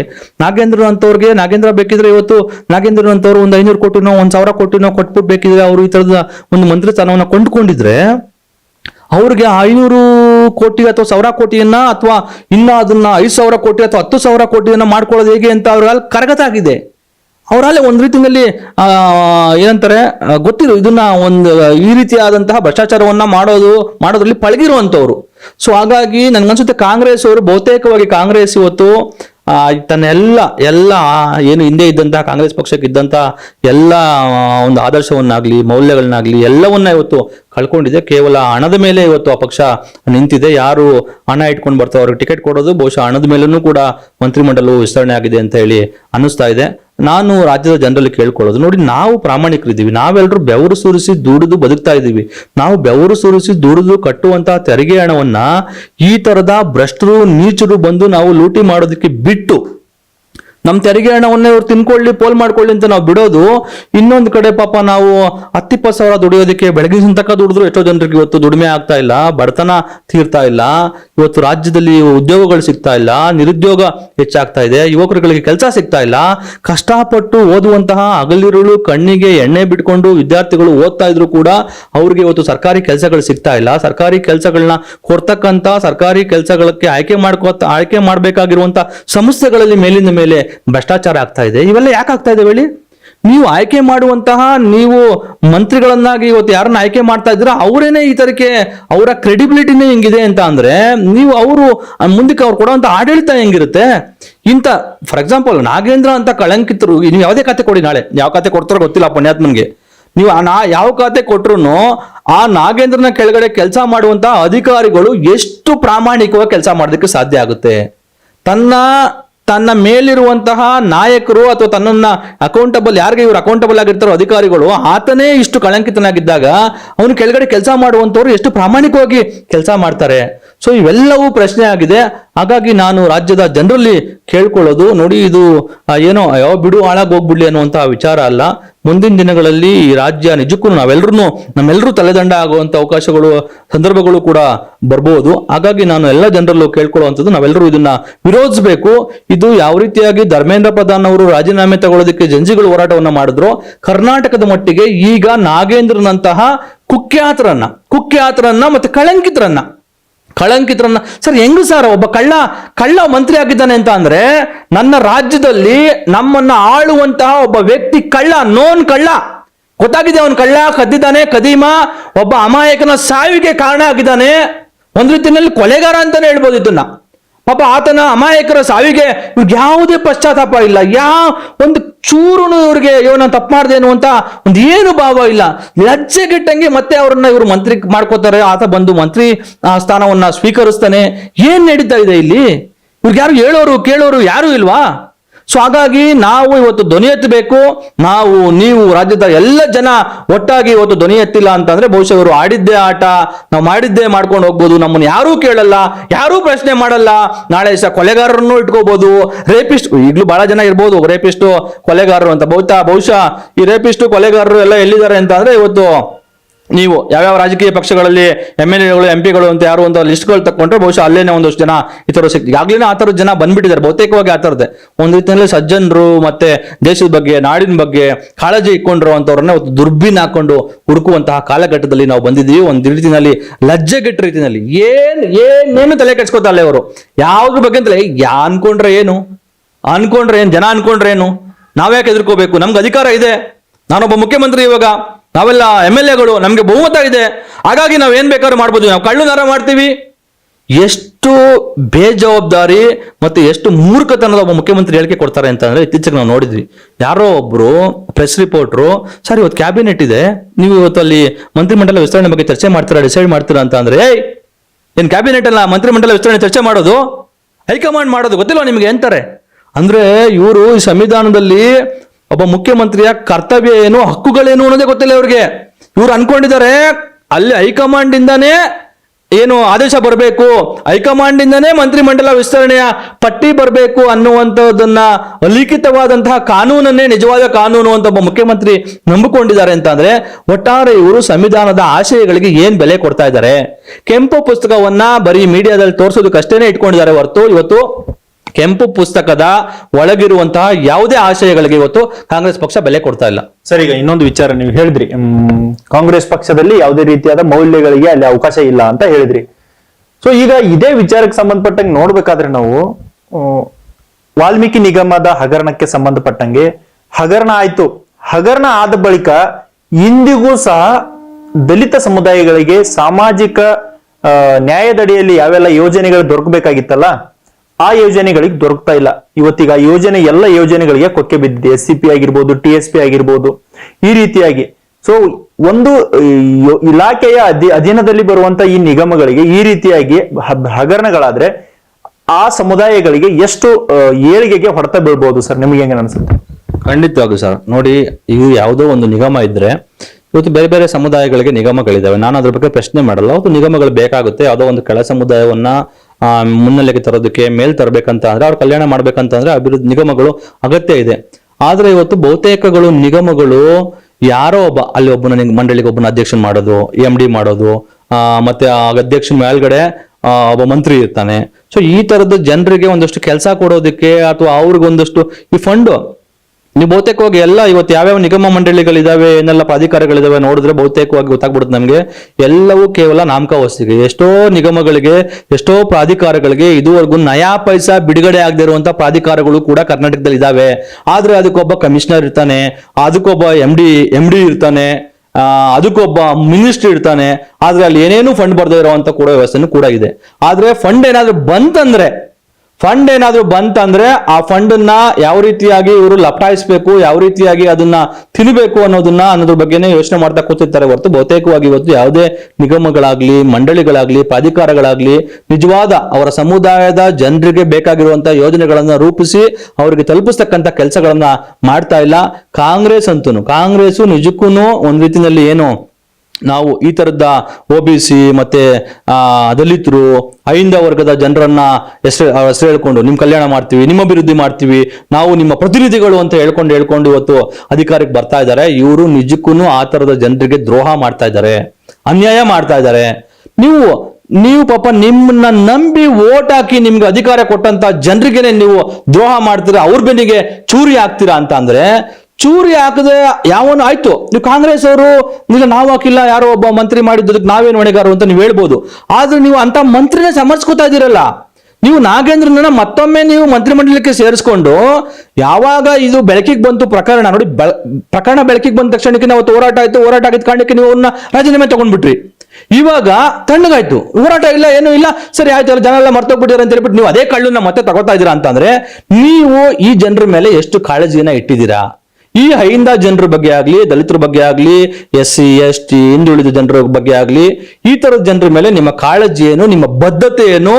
ಎಲ್ಲದಕ್ಕಿಂತ ಹೆಚ್ಚಾಗಿ ಭ್ರಷ್ಟಾಚಾರದ ವಿರುದ್ಧವಾಗಿ ಮಾತಾಡುವಂತ ನೀವು ಏನು ಬಿಜೆಪಿ ಅವ್ರದ್ದು 40% ಅಂತ ಹೇಳ್ಕೊಂಡು ಬಂಡಲ್ ಬಿಟ್ಕೊಂಡು ನೀವು ಅಧಿಕಾರಕ್ಕೆ ಬಂದ್ರಲ್ಲ, ಬಂಡಲ್ ಅಲ್ಲ ನಿಜನೇ ಅದು, ಅವರು ಮಾಡ್ತಾ ಇದ್ರು. ಆದ್ರೆ ಇನ್ನೊಂದು ನಾನು ಪ್ರಶ್ನೆ ಕಾಂಗ್ರೆಸ್ ಅವ್ರಿಗೆ ಕೇಳಬೇಕು, ಬಿಜೆಪಿ ಅವ್ರದ್ದು 40% ಹಗರಣ ಏನಿತ್ತು ಅದ್ರ ವಿರುದ್ಧ ತನಿಖೆ ಮಾಡೋದಕ್ಕೆ ನೀವು ಯಾವುದೋ ಒಂದು ತನಿಖಾ ಒಂದು SIT ನೋ ಅಥವಾ ಇನ್ನೊಂದು ಯಾವುದೋ ಒಂದು ನ್ಯಾಯಮಂಡಳಿನೋ ರಚನೆ ಮಾಡಿದ್ರಿ. ಅವ್ರದ್ದು ಏನೋ ಪೊಲೀಸ್ ನೇಮಕಾತಿಯಲ್ಲಿ ಆದಂತಹ ಹಗರಣಗಳ ವಿಚಾರವಾಗಿ ಒಂದು ಕಮಿಟಿ ರಚನೆ ಮಾಡಿದ್ರು. ಮತ್ತೆ ಕೋವಿಡ್ ಹಗರಣಗಳಾದಂತಹ ಭ್ರಷ್ಟಾಚಾರದ ವಿಚಾರಕ್ಕೂ ಒಂದು ಕಮಿಟಿ ಒಂದು ತನಿಖೆ ಮಾಡೋದಕ್ಕೆ ಒಂದು ಕಮಿಟಿನ ಮಾಡಿದ್ರಿ. ಇಷ್ಟೆಲ್ಲ ಮಾಡಿದ್ರು ಇದುವರೆಗೂ ನೀವು ಬಿಜೆಪಿ ಅವರು ಮಾಡಿದಂತಹ ಒಂದೇ ಒಂದು ಭ್ರಷ್ಟಾಚಾರದ ಪ್ರಕರಣದಲ್ಲಿ ಬಿಜೆಪಿ ಅವರಿಗೆ ಶಿಕ್ಷೆ ಕೊಡಿಸೋದಕ್ಕೆ ನಿಮ್ಗೆ ಯೋಗ್ಯತೆ ಇಲ್ಲ, ಆಗಿಲ್ಲ ನಿಮ್ ಕೈಲಿ. ಅಂದ್ರೆ ಕಾಂಗ್ರೆಸ್ ಪಕ್ಷ ಒಂದ್ ರೀತಿನಲ್ಲಿ ಬಿಜೆಪಿ ಪಕ್ಷವನ್ನ ಎದುರಿಸಿ ಬೆದರಿಸಿ ಇಟ್ಕೊಂಡು ನಿಮ್ಮ ಅಸ್ತ್ರಗಳು ನಮ್ಮ ಕೈಲಿದ್ದಾವೆ, ಹಾಗಾಗಿ ನೀವು ಮಾತಾಡಬೇಡ್ದು, ನೀವು ಭ್ರಷ್ಟಾಚಾರ ಮಾಡಿ ಸಿಗಾಕೊಂಡಿದ್ದೀರಾ, ನಿಮ್ಮ ಚಾರ್ಜ್ ಶೀಟ್ ನಮ್ಮ ಕೈಯಲ್ಲಿದೆ, ನಿಮಗೆ ಶಿಕ್ಷೆ ಆಗಬಾರ್ದು ಅಂತ ಅಂದ್ರೆ ಇವತ್ತು ನಾವು ಮಾಡುವಂತ ಭ್ರಷ್ಟಾಚಾರದ ವಿಚಾರಗಳಿಗೆ ನೀವು ಧ್ವನಿ ಎತ್ತಬಾರದು ಅನ್ನುವಂತ ರೀತಿಯಲ್ಲಿ ಬಿಜೆಪಿ ಅವರನ್ನ ಎದುರಿಸಿಟ್ಕೊಂಡು ಇವತ್ತು ಕಾಂಗ್ರೆಸ್ ಪಕ್ಷದವರು ಈ ರೀತಿಯಾಗಿ ಸುಲಿಗೆ ಮಾಡೋದಕ್ಕೆ ನಿಂತಿದ್ದಾರೆ ಅಂತ ಹೇಳಿ ಅನ್ಸುತ್ತೆ. ಅನ್ಸಲ್ವಾ ಎಂತವ್ರಿಗೂ? ಯಾಕೆ ಅಂತಂದ್ರೆ ನೀವು 40% ಕಮಿಷನ್ ಅಂತ ಹೇಳಿ ಪೇ CM ಅಂತ ಎಲ್ಲ ಹೇಳ್ಕೊಂಡು ನೀವು ಪೋಸ್ಟರ್ ಎಲ್ಲ ಅಂಟಿಸ್ಕೊಂಡು ಮಾಡಿದವರು, ನೀವು ಅವ್ರಿಗೆ ಮಾಡ್ಬೇಕಿತ್ತಲ್ಲ, ಈಗ ಶಾಸ್ತಿ ಮಾಡ್ಬೇಕಿತ್ತಲ್ಲ. ಅವ್ರು 40% ತಗೊಂಡವನು ಯಾವನು, ತಿಂದವನು ಯಾವನು, ಭ್ರಷ್ಟಾಚಾರ ಯಾರು ಮಾಡಿದ್ರು, ಕಮಿಷನ್ ಯಾರು ಹೊಡೆದ್ರು? ನಿಮ್ಗೆ ಇನ್ಯಾವ ಯೋಗ್ಯತೆ ಇದೆ? ನಿಮ್ಗೆ ಅಧಿಕಾರ ಕೊಟ್ಟರು ನೀವು ಅದನ್ನ ಮಾಡಲ್ಲ ಅಂತ ಅಂದ್ರೆ ನೀವು ಇನ್ನೆಂತವ್ರು? ನಿಮ್ಮ ಅರ್ಹತೆ ಏನು? ನಿಮ್ ಕ್ರೆಡಿಬಿಲಿಟಿ ಏನಂಗಾದ್ರೆ? ಸೊ ಎಲ್ಲವೂ ಬರ್ತಾ. ಹಾಗಾಗಿ ಕಾಂಗ್ರೆಸ್ ಪಕ್ಷ ನೋಡಿ ಸರ್, ಕಾಂಗ್ರೆಸ್ ಪಕ್ಷ ಆಗ್ಲಿ ಬಿಜೆಪಿ ಅವರಾಗ್ಲಿ, ಇವರು ಎರಡು ಪಕ್ಷದವರು ಒಂದೇ ರೀತಿಯಾಗಿ ಇವತ್ತು ಮಾಡ್ತಾ ಇರೋಂಥದ್ದು ಏನೋ ಆಡಳಿತ. ಎಲ್ರು ಇಬ್ರು ಅಷ್ಟೇ. ಭ್ರಷ್ಟಾಚಾರದ ವಿಚಾರಕ್ಕೆ ಬಂದ್ರೆ ನಾನು ತಿಂತೀನಿ, ನೀನು ತಿನ್ಕೋ ಅಷ್ಟೇ. ನಾವು ತಿನ್ನೋದು ಕೇಳ್ಬೇಡ, ನೀವು ತಿನ್ನೋದು ಕೇಳ್ಬೇಡ ಅನ್ನುವಂತಹ ಒಂದು ಒಡಂಬಡಿಕೆ ಇವತ್ತು ಎರಡೂ ಪಕ್ಷದಲ್ಲಿ ಇದೆ. ಆದ್ರೆ ಇದೇನಾದ್ರೂ ಆಗ್ಲಿ, ರಾಜ್ಯದ ಜನ ತಮ್ಮ ಪ್ರಾಮಾಣಿಕ, ತಮ್ಮ ಬೆವರಿನ ದುಡಿಮೆನಲ್ಲಿ ಬದುಕ್ತಾ ಇರುವಂತಹ ಜನ ಯಾರಿದ್ದಾರೆ, ನಾವು ಇವತ್ತು ಪ್ರಶ್ನೆ ಮಾಡಿಲ್ಲ ಅಂತ ಅಂದ್ರೆ, ಜನಸಾಮಾನ್ಯರು ಪ್ರಶ್ನೆ ಮಾಡಿಲ್ಲ ಅಂತ ಅಂದ್ರೆ, ಏನು ಇವತ್ತು ದೇಶದಲ್ಲಿ ಜನಗಳು ಹೋರಾಟ ಮಾಡಿ ಯಾವ ರೀತಿಯಾಗಿ ನೀಟ್ ವಿಚಾರದಲ್ಲಿ ಒಂದ್ ತಕ್ಕ ಮಟ್ಟಿಗೆ ನ್ಯಾಯ ಪಡ್ಕೊಳಕಾಯ್ತು, ಆ ತರದ ಹೋರಾಟವನ್ನ ಈ ತರದ ಧೋರಣೆ ಸರ್ಕಾರದ ಈ ತರ ಭ್ರಷ್ಟಾಚಾರದ ಪರವಾದ ಧೋರಣೆಯ ವಿರುದ್ಧ ನಾವು ಹೋರಾಟವನ್ನ ಮಾಡಲಿಲ್ಲ, ಧ್ವನಿ ಎತ್ತಿಲ್ಲ ಅಂತ ಅಂದ್ರೆ ನಿಜಕ್ಕೂ ಇವರು ಈ ರಾಜ್ಯವನ್ನ ಹರಾಜಾಗ್ತಾರೆ. ಈ ತರದ ಭ್ರಷ್ಟಾಚಾರಿಗಳನ್ನೇ ಇವರು ಮಂತ್ರಿಗಳನ್ನಾಗಿ ಮಾಡಿಕೊಂಡು ಇಡೀ ಮಂತ್ರಿ ಮಂಡಲದ ತುಂಬಾ DK ಶಿವಕುಮಾರ್ ಆಗ್ಲಿ, ಇವರಾಗ್ಲಿ, ಮತ್ತೆ ಯಾರೋ ಜಮೀರ್ ಆಗ್ಲಿ, ಈ ತರ ಜನರು ಬೇರೆ ಬೇರೆ ಎಷ್ಟು ಜನರ ಮೇಲೆ ಇವತ್ತು ಆರೋಪಗಳಿಲ್ಲ. ಸೊ ಹಾಗಾಗಿ ಒಂದ್ ರೀತಿಯಲ್ಲಿ ಇವರೆಲ್ಲ ಇದನ್ನ ಭ್ರಷ್ಟರ ಕೊಂಪೆ ಮಾಡೋದಕ್ಕೆ ಹೊರಟಿದ್ದಾರೆ. ಈ ತರದ ನೋನ್ ಕಳ್ಳರು ಆಲ್ರೆಡಿ ಏನೋ ಅವ್ರ ಮೇಲೆ ಬಹಳ ದೊಡ್ಡ ಗುರುತರವಾದ ಆರೋಪ ಇರುವಂತ ಜನರನ್ನೇ ಇವರು ಮಂತ್ರಿಗಳು ಮಾಡಿದ್ರೆ ಈ ರಾಜ್ಯದ ಭವಿಷ್ಯದ ಕತೆ ಏನು? ಹಾಗಾಗಿ ಯುವ ಜನರು ಇವತ್ತು ಎಚ್ಚೆತ್ಕೋಬೇಕು. ಕರ್ನಾಟಕದ ಮಟ್ಟಿಗೂ ಕೂಡ ಒಂದು ದೊಡ್ಡ ಹೋರಾಟದ ಅಗತ್ಯ ಇದೆ ಅಂತೇಳಿ ನಮ್ಗೆ ಅನಿಸ್ತಾ ಇದೆ. ಸರಿಗೆ ನೀವು ಹೇಳಿದ್ರಿ, ಇಷ್ಟೆಲ್ಲ ಮಾಹಿತಿ ನೀಡಿದ್ರಿ. ಆದ್ರೆ ವಿಪಕ್ಷಗಳು ಕೇವಲ ಮಾಧ್ಯಮಗಳ ಹೇಳಿಕೆ ಜೊತೆಗೆ ಪ್ರೆಸ್ ಸ್ಟೇಟ್ಮೆಂಟ್ ಕೊಡೋಕ್ಕಿಂತ ಬದಲಿಗೆ ಯಾವ ರೀತಿಯಾಗಿ ಈ ವಿಚಾರವನ್ನು ಎತ್ಕೊಳ್ತವೆ ಅನ್ನೋ ಇಲ್ಲಿ ಪ್ರಶ್ನೆ ಬರುತ್ತೆ ಸರ್. ಇಲ್ಲಿ ಸಾಮಾನ್ಯವಾಗಿ ನೋಡ್ಬೇಕಾದ್ರೆ ಬರೀ ನಾವು ಹೇಳಿಕೆಗಳನ್ನು ಕೊಟ್ರೆ ಖಂಡಿಸ್ತೀವಿ, ಆಕ್ರೋಶ ವ್ಯಕ್ತಪಡಿಸ್ತೀವಿ ಅಂದ್ರೆ ಆಗಲ್ಲ.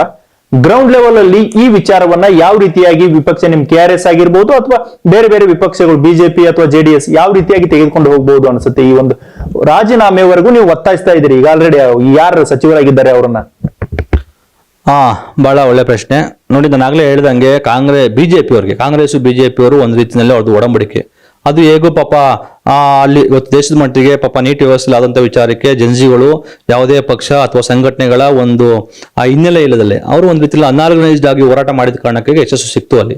ಸೊ ಕಾಂಗ್ರೆಸ್ ಅವರು ಏನು ಬಿಜೆಪಿ ಅವರು ಇವ್ರಿಗೆ ನೈತಿಕತೆನೇ ಇಲ್ಲ ಸರ್. ಒಬ್ರಿಗೊಬ್ರಿಗೆ ಬಿಜೆಪಿ ಅವರು ಇವ್ರು ಕಾಂಗ್ರೆಸ್ ಅವ್ರಿಗೆ ಕೇಳಿದ್ರೆ ಬಿಜೆಪಿ ನೀವು ಭ್ರಷ್ಟಾಚಾರ ಮಾಡಿಲ್ವಾ, ನೀವು ತಿಂದಿಲ್ವಾ? ಬಿಜೆಪಿ ಅವ್ರು ಕೇಳ್ತಾರೆ, ನೀವು ಯಡಿಯೂರಪ್ಪನವರು ಚೆಕ್ಕಲ್ಲಿ ನೀವು ಭ್ರಷ್ಟಾಚಾರ ಮಾಡಿಲ್ವಾ, ನೀವು ಜೈಲ್ಗೆ ಹೋಗಿ ಬಂದಿಲ್ವಾ ಅಂತ ಅವ್ರು ಕೇಳ್ತಾರೆ. ಇವ್ರು ಕಾಂಗ್ರೆಸ್ ಅವ್ರಿಗೆ ಇವರು ನೀವೇನ್ ಜೈಲ್ಗೆ ಹೋಗಿ ಬಂದಿಲ್ವಾ, ನಿಮ್ CM ಇವತ್ತು CM ಆಗಿರೋರು ಅವ್ರು ಜೈಲ್ಗೆ ಹೋಗಿ ಬಂದಿಲ್ವಾ ಅಂತ ಕೇಳ್ತಾರೆ. ಹಾಗಾಗಿ ಇವ್ರಿಗೆ ಯಾವುದೇ ನೈತಿಕತೆನೂ ಇಲ್ಲ. ಇವರು ಮಾಡುವಂತ ಹೋರಾಟಗಳಿಗೆ ಜನನೂ ಕೂಡ ಬೆಂಬಲ.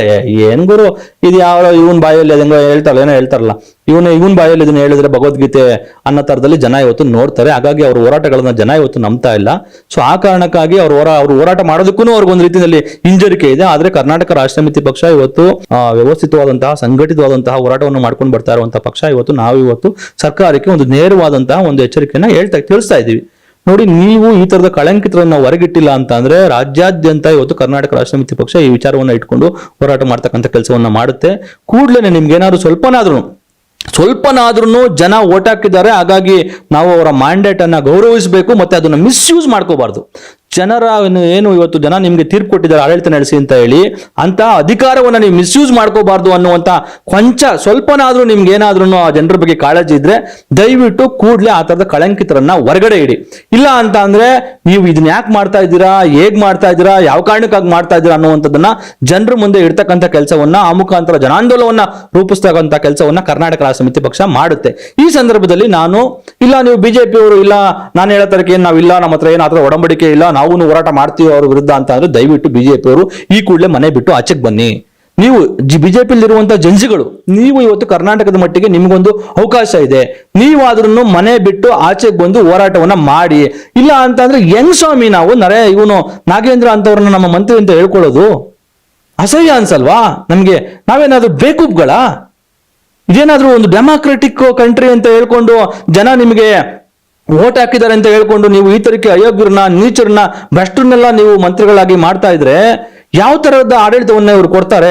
ಹಾಗಾಗಿ ದಯವಿಟ್ಟು ನೀವು ಬಿಜೆಪಿಯವರು ನೀವು ಕೂಡ ಈಗಲೂ ನೀವು ನಮ್ದೇನೋ ಆ ತರದ ಒಡಂಬಡಿಕೆ ಇಲ್ಲ ಅಂತ ದಯವಿಟ್ಟು ನೀವು ಕೂಡ ಹೋರಾಟಕ್ಕೆ ಬನ್ನಿ. ಹೋರಾಟವನ್ನು ಎಲ್ಲರೂ ಸೇರಿ ನಾವೆಲ್ಲರೂ ಜನಸಾಮಾನ್ಯರು ಸೇರಿ ಹೋರಾಟವನ್ನ ಮಾಡಬೇಕಾಗಿದೆ. ಇವ್ರಿಗೆ ಒಂದು ತಕ್ಕ ಪಾಠವನ್ನ, ಈ ತರದ ಒಂದು ಧೋರಣೆ ಏನಿದೆ, ಒಂದು ಉಂಬತನ ಏನಿದೆ, ಜನ ಏನ್ ಮಾಡ್ಕೋತಾರೆ ಬಿಡು ನಮ್ಮನ್ನ ಏನ್ ಕೇಳ್ಕೊತಾರೆ ಅನ್ನುವಂತ ಒಂದು ಧೋರಣೆ ಏನಿದೆ, ಆ ಧೋರಣೆಗೆ ಪಾಠವನ್ನ ಕಲಿಸ್ತಕ್ಕಂಥ ಕೆಲಸವನ್ನ ನೀವು ಎಲ್ಲ ಸೇರಿ ಮಾಡೋಣ ಅಂತ ಹೇಳಿ ನಾನು ನಿಮ್ಮ ಮಾಧ್ಯಮದ ಮುಖಾಂತರ ಬಿಜೆಪಿಗರಲ್ಲೂ ಮನವಿ ಮಾಡ್ತೀನಿ. ಸೊ ನೋಡಿದ್ರಲ್ಲ ವೀಕ್ಷಕರೇ, ಅಂದ್ರೆ ಯಾವುದೇ ಕಾರಣಕ್ಕೂ ನಾವು ಈ ಹೋರಾಟವನ್ನ ಕೈ ಬಿಡುವುದಿಲ್ಲ. ಯಾವ ರೀತಿಯಾಗಿ ಜಂಜಿ ಹೋರಾಟ ನಡೀತೋ ಅದೇ ರೀತಿಯಾಗಿ ಅದೇ ಮಾದರಿಯಲ್ಲಿ ಕರ್ನಾಟಕದಲ್ಲಿ ಹೋರಾಟ ನಡಿಬೇಕು. ಜೊತೆಗೆ ಸಂಪುಟದಲ್ಲಿರುವ ಕಳಂಕಿತರು ಸಂಪುಟದಿಂದ ಹೊರಗೆ ಹೋಗ್ಬೇಕು ಅನ್ನೋ ಮಾತುಗಳನ್ನ ರಘು ಜಾನ್ಗೇರಿ ಅವರು ಹೇಳಿರುವಂತದ್ದು. ವಿಡಿಯೋ ಜರ್ನಲಿಸ್ಟ್ ಮಂಜುನಾಥ್ ಜೊತೆ ಪ್ರಹ್ಲಾದ್, ಪ್ರತಿಧ್ವನಿ ನ್ಯೂಸ್, ಬೆಂಗಳೂರು.